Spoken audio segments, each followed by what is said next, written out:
saw my last video, you know that it was of a 2014 Honda Civic Si that actually became mine for quite a while. And to make a long story short, I really wanted my Accord back. I missed it for various reasons that I'll kind of go over later. And the Civic was a little bit too small for me. Not that I'm a big person or anything, but it was just a lot smaller than I'm used to. My first three cars, this Accord and then the two before that, were all mid-sized family sedans. So moving to a compact car, as fun to drive as it was too much of a change for me. So nonetheless, the Accord is back and I'm happy that it is. In today's video, since I've already done a couple of reviews in this car, just want to be a little bit more condensed, so to just be going over some likes and dislikes that I have about the car. I can honestly say it really was hard to come up with a list of dislikes because I truly do love it. I can honestly say that I remain completely amazed by just how beautiful this car remains to this day. Without further ado though, I'll go ahead and hop inside the car and go for a drive as I go over my list of likes and dislikes. Hope you enjoyed. Thanks for watching. Hey everyone, welcome back if you're returning and welcome if you're new. I figured since I've already done a few reviews on this car, I kind of switch things up today and do a quick list of likes and dislikes. And I will say before I begin that coming up with a list of dislikes was pretty difficult because I really do love this car. If you remember, about a month ago I posted a video of a 2014 Civic Si. It was a fade white two-door with only 38,000 miles, and it actually became mine for a while. And to make a long story short, within about 2 to 3 weeks of buying the car, I realized it was a little bit too small for my liking. Nonetheless, the dealership that I traded this into, didn't sell it in the month or so that they had it, so I was able to get it back. And that's the end of that. I'm happy to have it back, and it was pretty difficult to come up with a list of things that I don't like about the car because there are so many that I do. And excuse that, that's the lane departure warning, which is going to be one of my points. Getting started, I will say that I'm currently driving in the Francis Marion National Forest. My grandparents live in a really rural area of South Carolina, and I figured this would be kind of some nice like driving footage, if you will. Nonetheless, I'll get started with the dislikes, that way we can end off on the positive things, or the things that I do like. My first dislike would be the transmission. This car has a 6-speed conventional automatic, so no CVT fortunately, but nothing as fancy as like a dual clutch or anything either.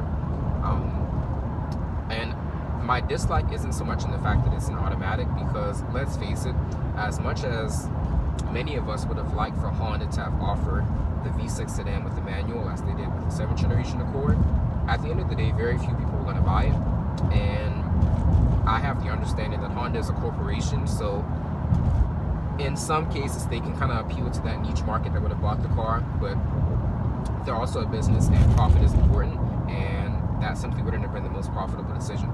So nonetheless, I completely understand them offering the V6 sedan with only an automatic, but I do wish they would have given us the option of having paddle shifters. I think that would have truly made the car a little bit more engaging to drive. As it stands, it's a family sedan, so it's not really intended to be sporty, but I wish with the V6, considering the amount of power that it has, paddle shifters would have been nice. A second dislike to point out would be the paint quality of this car. I won't spend too much time on this. The car cleans up pretty well, but there are certain areas that, regardless of how much I wash it, wax it, and all of that stuff, the luster just isn't there. And for the car to only be about 9 years old, it is a little bit disappointing. Paint quality has never been Honda's strength necessarily, but there are certain areas on this car that don't retain the shine that even my 24-year-old 6th generation Accord had at the time I still owned it. It is what it is. Would I get the car repainted? At some point in the future, yes, but not anytime soon. And since the lane departure warning did go off towards the beginning of the video, I mentioned that that is somewhat of a dislike of mine as well.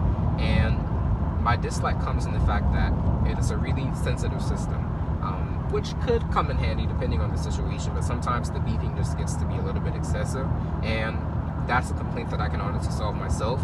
One, if you don't drive too close to the lines, then you typically don't have to worry about it. There are some instances in which the road will be a little bit more narrow, and it picks up on that. It kind of conveys it as you going outside of the line, when in reality, the road is just narrow. With that being said, it takes the press of one button to turn it off, so that's a complaint I can easily solve on my own anytime I want to. Next dislike is going to be the infotainment, and the infotainment, for being nearly 10 years old, it's not that bad in itself. My biggest complaint comes in the fact that the Bluetooth audio lags noticeably. So let's say, for instance, I start playing a song or a video on my phone, the audio doesn't show up in the car for another 3 to 4 seconds at least. And again, not too huge of an issue, but it is noticeable. And I can say that that is one area in which the SI was better. The connectivity between the Bluetooth audio and the phone that's connected to it was a lot better. And then lastly, for the list of dislikes, I'm going to end off on the fact that this car still relies on a timing belt. This is powered by the J35Y1, which has its roots back in like the late 90s. That's not to say this car has the exact same engine as like a second generation Odyssey, for example. Obviously some changes have been made appropriately, but it is a rather old school design. It's still saying overhead cam, and it also still relies on a timing belt. So at certain increments, whether that be mileage increments or time increments, you do have to get the timing belt replaced. Mine is actually due for that, so within the next few weeks, mine will be going in for the timing belt, water pump, all of that stuff done, along with some other just preventative maintenance that we're going to have done. And the fact that the engine is more old school comes with its pros. For instance, it's a very proven platform. It's going to undoubtedly be reliable, but with that, there are things to worry about, like that timing belt. And it's not like that's something that you have to worry about on a yearly basis, but when the time does come, that's not necessarily the most inexpensive maintenance item to get done if you're not familiar with how to do it yourself. 100% transparent, I'm not that mechanically inclined to the point where I would trust myself to do that. That's just being honest. That's not something that I'm comfortable with doing, so that is something that I have to come out of pocket to do. Now, moving on to the more positive stuff. My first positive or like about the car is going to be the styling. Now, I have enough self-awareness to know that this is a Honda Accord. It doesn't necessarily blow anything out of the water when it comes to styling, but for what it is, I think it remains a really elegant, timeless, and simple design. That's not to say I'm not a fan of Honda's more radical approach with the 10th generation Accord, but something about this just reminds me of a classic Honda, while being modern at the same time. And even 10 years later, or nearly 10 years later, the design still holds up very well. I made note of it in a few videos before, but in terms of many elements, design being one of them, I believe that the 9th generation Accord kind of pays the most homage to the 6th generation.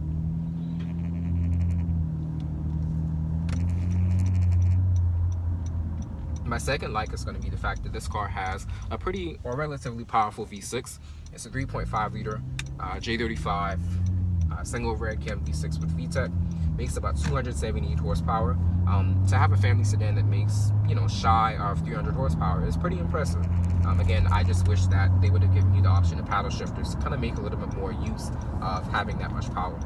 Nonetheless, it's a family sedan. 278 horsepower is very respectable, and simply the fact that it still has a V6. The 10th generation Accord is when they did away with that, and as much as we can hope and be optimistic, I simply don't see them bringing back the V6 Accord.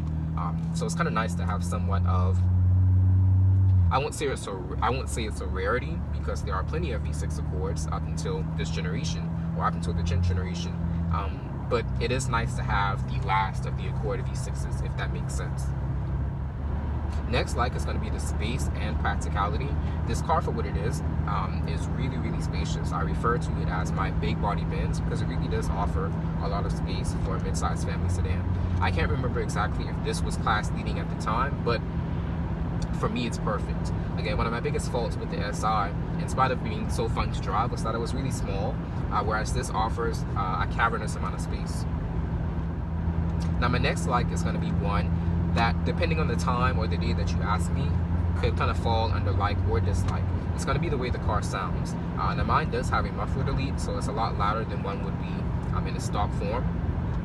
I love the way the car sounds with the muffler delete at idle and at lower speeds and lower RPMs. When you reach that 65-ish, 70-ish miles per hour range, it starts to drone, which is, how can I put it? It's kind of bothersome.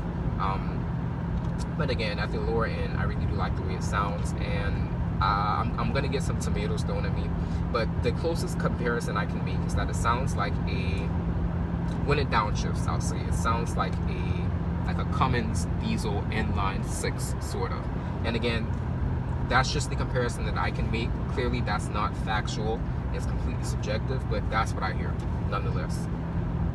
And then lastly is going to be the comfort and the creature comforts that the car offers.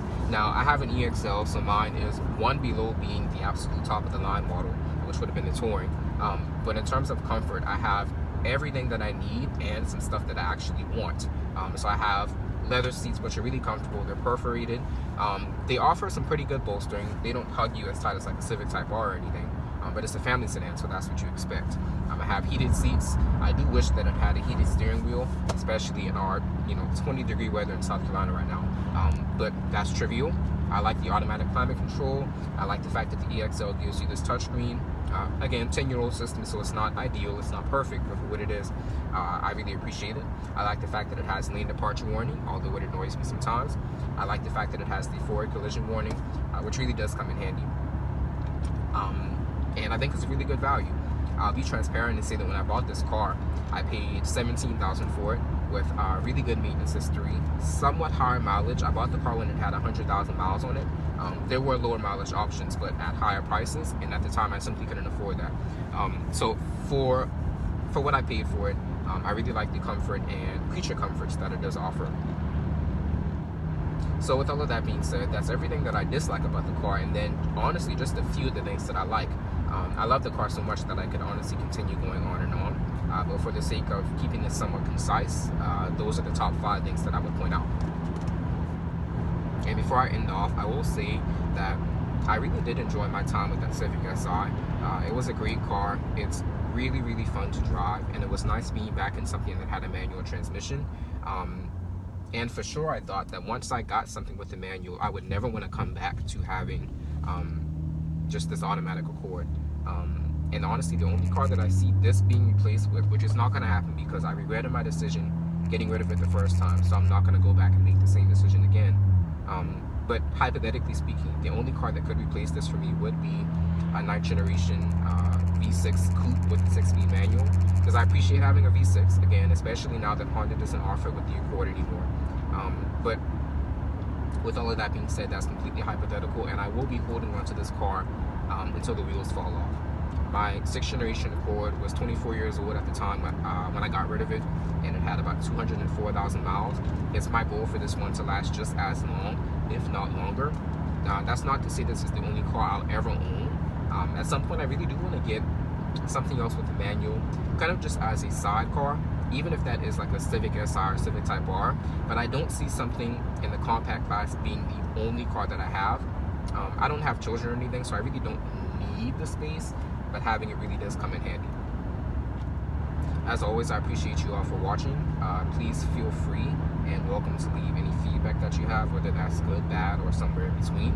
I appreciate the fact that although clearly I have a smaller channel, I get a pretty good amount of interaction and in the comment section, just from people who are either interested in the car or people who own 9th generation, 6th generation, or 7th generation Accords as well. I appreciate your continued support, and I will see you the next time.